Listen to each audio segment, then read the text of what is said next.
Vamos a conversar sobre el estado de los incendios y también sobre el inicio de este proyecto, plan de reconstrucción, con el ministro de Energía, Diego Pardo. ¿Cómo está, ministro? Hola Lucía, buen día, ¿cómo estás tú? Muy bien, muchas gracias por estar conectado con toda Latinoamérica para contarle efectivamente a esta audiencia que ha estado preocupada sobre lo que está pasando en Chile a través de DNews. Ministro, primero usted también está en calidad de ministro de enlace en alguna de las regiones, ¿cierto? Efectivamente, en la región de O'Higgins, como puedes ver en el mapa de atrás. Perfecto.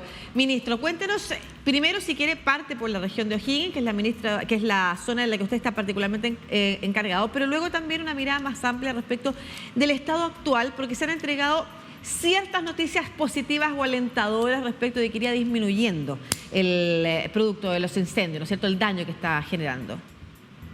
Bueno, en la región de O'Higgins nunca tuvo una magnitud de incendios que ameritara la declaración de un estado de emergencia, como se ocurrió en otras 3 regiones del país. Tuvimos, eso sí, un incendio que todavía está en combate, aunque está controlado, relativamente grande, de 1.200 hectáreas, en la zona de la comuna de Lolol. Pero durante todo el fin de semana se estuvo combatiendo el incendio y afortunadamente se consiguió contener y desviar de la zona de vivienda, aunque tuvimos que efectivamente evacuar una zona de la comuna de Lolol, la zona de Los Robles.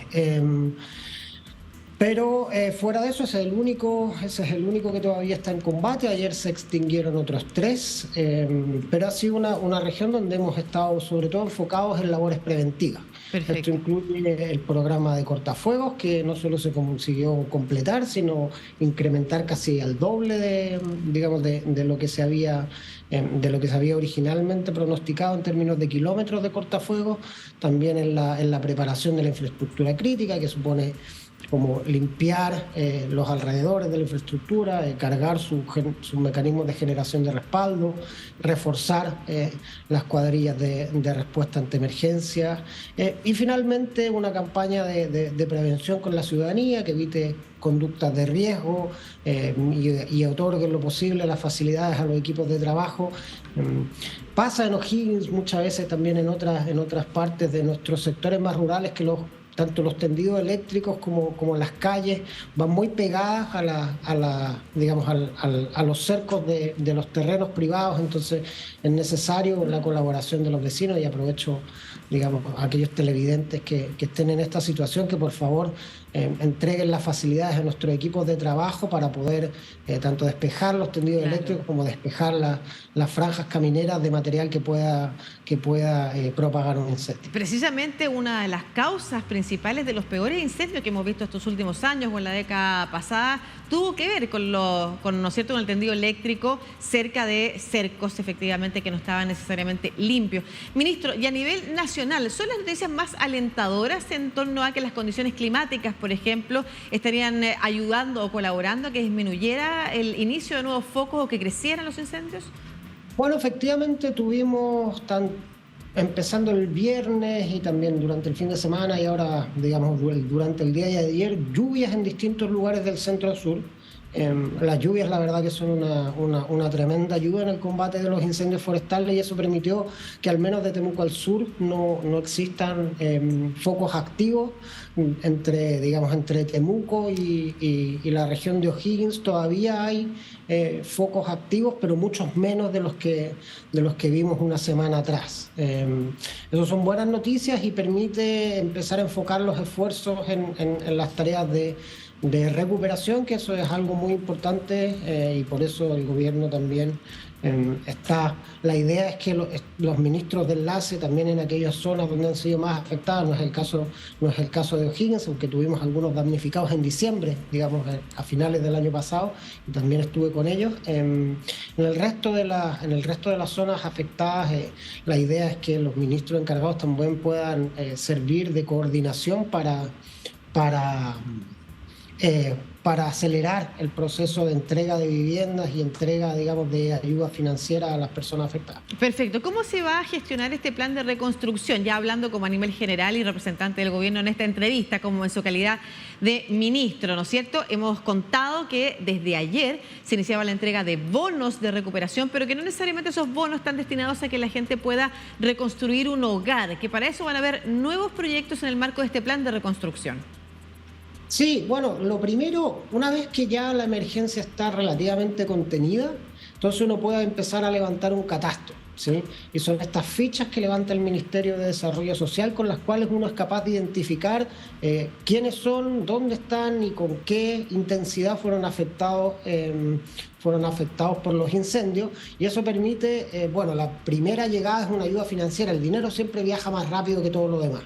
Entonces lo primero es poder facilitarle a las personas un medio de ayuda urgente, porque muchas veces estas personas también han perdido, digamos, su fuente de ingresos, Claro. porque trabajan en el campo. Hay que recordar, digamos, en el lugar donde ocurren estos incendios, los incendios forestales, en zonas agrícolas, en zonas forestales, las personas afectadas por los incendios típicamente viven, su fuente de ingreso también está relacionada con el lugar donde vive.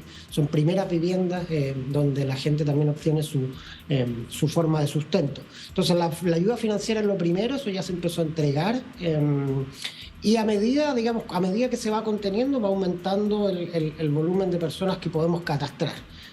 Después de la ayuda financiera, que como comentaba es lo que viaja más rápido, empieza la ayuda material. La ayuda material que consiste, bueno, en el lado residencial, la entrega de viviendas de emergencia, para que la gente tenga un lugar donde resguardarse. El presidente ha hablado de que esto tiene que estar terminado antes del invierno, lógicamente, porque es la época más dura. Pero yo estuve en la comuna de Lolol también, que estuvo afectada en diciembre pasado por un incendio, y ahí había habido, en esa oportunidad en diciembre, 2 viviendas afectadas, y ellos ya habían recibido su vivienda de emergencia, ya la tenían construida y estaban moviéndose, digamos, a la siguiente etapa, que es hacer reconstruir su vivienda definitiva, sus galpones de herramientas, sus espacios de trabajo. Después de que se entregan las viviendas de emergencia, también viene toda la parte que tiene que ver con las ayudas productivas. Y esto significa, eso ya depende un poco del tipo de actividad productiva afectada, pues una actividad agrícola, y en ese caso, bueno, hay zonas del país que han sido declaradas en emergencia agrícola, lo cual abre un espacio de ayuda a través del Ministerio de Agricultura, y también, bueno, hay un montón de otras líneas de apoyo a través de Corfo y el Ministerio de Economía, que van a estar también ayudando a estas pymes y MIPES. Perfecto. A volver a ponerse de pie. Ministro, uno de los temas que ha estado puesto sobre la mesa, a propósito de que usted hablaba de las conductas de riesgo, tiene que ver con las responsabilidades. Por una parte, se ha hablado de la intencionalidad de algunos incendios. Sería bueno saber si usted tiene cifras que permitan enmarcar también de qué se habla cuando se habla de intencionalidad, qué porcentaje de los incendios en realidad está causado intencionalmente, más allá de que por la acción del hombre se causen los incendios forestales en un 99,9%, ¿no es cierto? Un dato que es bastante conocido. Por otro lado, se habla también de la industria forestal, y tenemos autoridades, por ejemplo, la alcaldesa de Santa Juana. Nosotros conversamos, una de las zonas más afectadas, si no la más, efectivamente, con el mayor número de personas fallecidas producto de los incendios, responsabilizando al monocultivo y a la industria forestal. ¿Qué se puede decir del contexto en ambos casos, ¿no es cierto? O sea, ¿cómo enmarcar esta discusión para que tenga un cauce correcto y no solamente sean frases que tratan de buscar responsabilidades pero que no conducen a nada? Yo quiero recordar igual que nuestro país es un país que tiene una estructura institucional muy robusta. Hay que recordar el 2017, las investigaciones, también se habló de intencionalidad en su momento, también se habló de negligencia en su momento, se hicieron las investigaciones correspondientes, se hicieron los procesos judiciales precisamente en la región de O'Higgins, y hubo personas sancionadas. Entonces, hoy, en este momento es muy temprano para tener antecedentes definitivos sobre cuáles son las causas concretas de los incendios y quiénes fueron los responsables. Hay algunos casos donde hay denuncias específicas de personas que habían estado haciendo maniobras con una soldadora en pleno día, digamos, en la hora del cénit solar, y eso podría haber sido un detonante de algunos incendios. Hay otros casos donde hay antecedentes de personas que fueron detenidas portando acelerantes cerca de zonas forestales.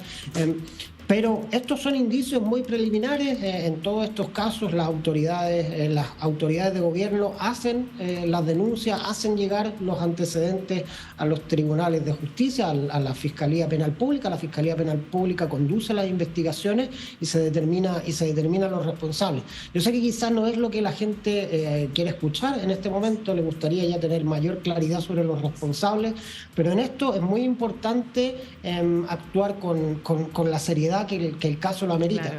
Desde el punto de vista individual hay que esperar a las investigaciones criminales que quiero reiterar, digamos, hace 5 años, cuando tuvimos esta denominada tormenta de fuego, hubo investigaciones que concluyeron de manera exitosa y donde se determinó los responsables y sus culpabilidades. Claro, y en esos días circulaba bastante video con denuncias por las redes sociales que al final no eran lo que efectivamente habían producido inicialmente los incendios. Y buscar responsables seriamente también ayuda a poder prevenirlos. En una conversación que ha sido paralela y que al principio causó cierta reticencia del mundo empresarial, tiene que ver con la posibilidad de avanzar a una nueva regulación del sector forestal, a propósito de también las responsabilidades que se estaban buscando. Finalmente, estos últimos días se ha visto una disposición mucho más positiva, e incluso el ministro Valenzuela, con quien estuvimos también la semana pasada conversando, que el ministro de Agricultura, ha dicho que desde el sector forestal también hay buenas intenciones para avanzar en un nuevo pacto, se ha hablado ahora, ¿no es cierto? Ya no regulaciones, sino que un nuevo pacto, pensando en una industria que tiene que enfrentar también desafíos nuevos para hacer una industria sostenible, sustentable. ¿A qué se puede referir con ese nuevo pacto? Bueno, a ver, por el lado individual efectivamente tenemos que esperar las investigaciones judiciales, pero por el lado agregado, por el lado de las políticas públicas, una vez que la emergencia termine, es muy importante que como país nos sentemos a analizar con toda la evidencia que se ha recopilado digamos, en esta semana respecto de qué es lo que podemos aprender, ¿sí? Evidentemente aquí hubo una situación donde todos nuestros servicios de emergencia han estado muy estresados y es una situación que no podemos normalizar, es una situación que en lo posible no debiera repetirse. Claro. Y por lo tanto eso significa un aprendizaje institucional de qué es lo que tenemos que hacer diferente como sociedad para que esto no vuelva a ocurrir. En el caso de la industria forestal se han discutido distintas cosas, desde, digamos, un royalty que permita financiar actividades preventivas y de mitigación, hasta, digamos, un estatuto distinto que obligue a la industria forestal a someterse a una evaluación ambiental. Hay que recordar que, digamos, la industria forestal no pasa por el sistema de evaluación ambiental hoy en día. Entonces, hay un conjunto de alternativas que, sobre la base de la evidencia de lo que ha ocurrido en las últimas semanas, vamos a tener que como sociedad tener esa conversación de manera muy franca y muy abierta. Claro, se ha dicho solamente que quizás no es el momento para hablar de eso. ¿Usted qué considera? El momento hoy tiene que estar, o sea, hoy tenemos que estar centrados en la emergencia y una vez que consigamos que la emergencia termine y esté encarrilado el proceso de reconstrucción, por cierto, tenemos que abrir esa conversación, que tampoco significa esperar años, esto significa seguramente esperar semanas o un mes para dar esa conversación, una vez que tengamos los antecedentes consolidados, porque si no, la conversación se enfoca demasiado en detalles que pueden ser no tan relevantes como el agregado de información que tenemos. Y sobre el particular quisiera también hacer una pequeña mención, sobre todo a los medios de comunicación de la región de O'Higgins, donde me tocó participar. La verdad que han sido extraordinariamente responsables. En esta emergencia, lo que me tocó a mí, trabajar con ellos, nunca difundieron noticias falsas, siempre fueron muy responsables a la hora de difundir información oficial, chequear los rumores que le llegaban, chequear la información que le llegaba.